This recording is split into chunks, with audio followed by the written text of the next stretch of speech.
Welcome to the How To Studio. In this video, I'm going to show you how you can merge two different columns into one. In this example, I have a column with first name only, and then I have a column with last name, but I also want to have a column with the full name, which is a combination of the first name and the last name.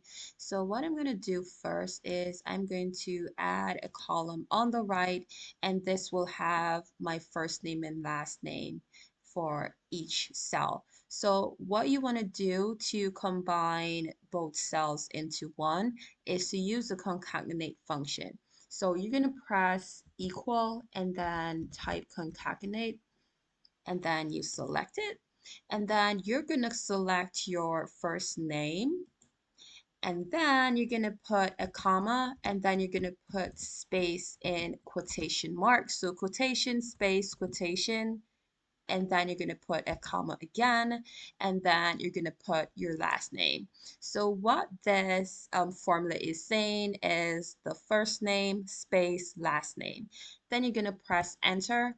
So now we have a space between our first name and our last name. And now you can just do the autofill. So we have all the names, first name and last name for each individual. If you didn't have the autofill option, let's say the autofill option did not pop up for you, what you would do is just drag this formula down, and it would populate the rest of the fields for each individual's first name and last name. So that is how you merge columns into one into Google spreadsheet. I hope this was helpful for you. If it was, give this video a thumbs up.